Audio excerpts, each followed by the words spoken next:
All right, let's finish this stuff off. Now, why do we have the distributive property? Well, sometimes you have to take one number times a group of items, or sometimes you can use it to help you with mental math situations. So let's say you got to take 5 times 999. That happens a lot, right? Well, instead of taking a 5 times 999, how about you take 5 times the group of 10 minus 1 cent? Because what is 10 minus 1 cent? Oh, it's 9.99. Oh, 5 times 10 is 50. 5 times a penny is 5 cents. $50 minus a nickel is going to get me to $49.95. Oh, that's nice. Yeah, super nice, right? So if you have any type of complex numbers, excuse me, make them easier numbers in a group. Instead of one complex number, make it two easy numbers in a group. Distribute, and then do math. Okay. Same thing with like 7 times 21. Not as bad. 7 times 21, but still, oh man, okay, I got to do the out thing. Oh, if I go 7 times 20 plus 1, this is honestly what I do in my mind a lot, like mentally. It's kind of a mental thing. 7 times 20 plus 1 is the same thing as 7 times 21. 7 times 2 is 14. Bring the 0.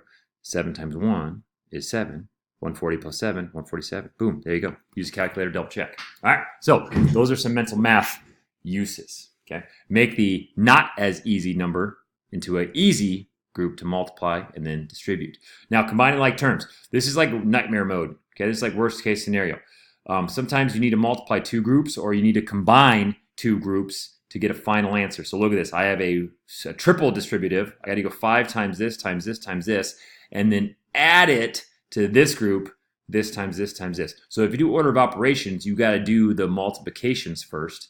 Okay, it's 5 times this group, 4, negative 4 times this group. And then at the end, you combine all the things that are alike. Remember, like terms are the same flavor of numbers, same flavor of variables, the exact one. So I'm going to cheat a little bit. Well, it's not really cheating. This is what I would do in real life.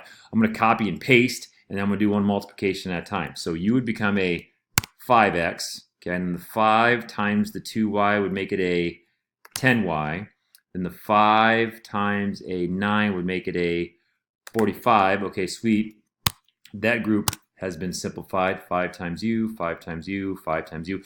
If you see me do these on paper, you're going to see this thing called the loop-de-loop method. I just go u times u. I literally make a loop to each number. Okay, I don't write all the multiplications. I just do the distribution right there live. Okay, plus, okay, a negative 4 times u. So a negative 4 times a 2 is going to be a negative 8x. Then a, get out of the way, little Kirby thing. There we go. A negative 4 times a negative 3y is going to be a plus 12y. Yep, so negative times negative is positive. And then 4 times 3 is 12, okay? And then a negative 4 times a positive 6 is going to be a negative 24, okay? Don't need u. Okay, so you're plus and negative, so I guess I could also just make this a subtraction. Oh, what's that? There we go. Why is it getting weird? There we go. Okay, so, and then little minus sign to make you a subtraction. Okay, good. All right, let's double check my work here. So I did 5 times u, yep. 5 times u, yep. 5 times u, yep. Negative 4 times u, this whole thing right here would become a minus 8x plus a negative. Remember, plus a negative is just subtraction. So the less operations you have in there, the easier it's going to be for you. Then a minus 4 times a negative 3 would be a positive 12. Y comes along for the ride. Then a negative 4 times a 6 is a minus 24. Okay, so I'm going to highlight the like terms here. So we have an x value. Ooh, look at that. And then we have a minus 8x. We have a positive. I get a different color. Oh, sweet. Yeah, here we go. Look at that. Positive, positive. And then you're positive. Let's make you blue. Oh, and you're negative. Okay. I don't highlight the positives because if you just highlight the regular number, it is positive. But if it is negative, make sure you bring the negative along with it. Okay. There's all my like terms all nice and color coded. Oh, isn't that pretty? Okay. Let's answer the question here. So 5x minus 8x would be a negative 3x. Okay, sorry, this font's kind of tiny. Let's get it a little bit bigger. Here it is, our answer. Ooh, okay, well, maybe a little too big, but hey, who cares? I already made my choice. So again, 5 minus 8x's. These are the only things that can combine because they're like terms. They're the only x values in the group. Think of them as grocery items. Okay, if you have 5 of these and negative 8 of these, you have negative 3 of these. But that's not a good example because you can't have negative things. Oh, just horrible, horrible math teaching going on here. Okay, 10, 12 together is 22. And then 45, I can't see. Why is that squiggly thing in the way? Whoa, that's what it's for. I forgot. So we have a 45 and a minus 24. Just to double check, I think that's a number known as 21. Okay, so plus 21.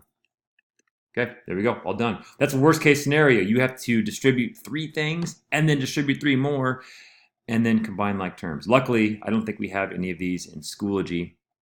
If we did, just type it like you see it, or it'd probably be multiple choice, to be honest. Or one thing I do in Schoology is if it's like a lot of inputs, excuse me, if it's a lot of inputs, then like it would be like, that'd be a blank. You just type in the blank there. You would type in that. So I would already have the X there for you. So it'd be like blank X plus blank Y plus blank. So you would only have to type in those things. So I just read the directions and you'll be fine. I don't think we have any that are this bad in Schoology, but if they are, I try to accommodate for how we enter answers in Schoology. All right, cool. That's uses with the mental maths, and then that's combining the terms that are alike. All right, that's it, folks. We'll see you later.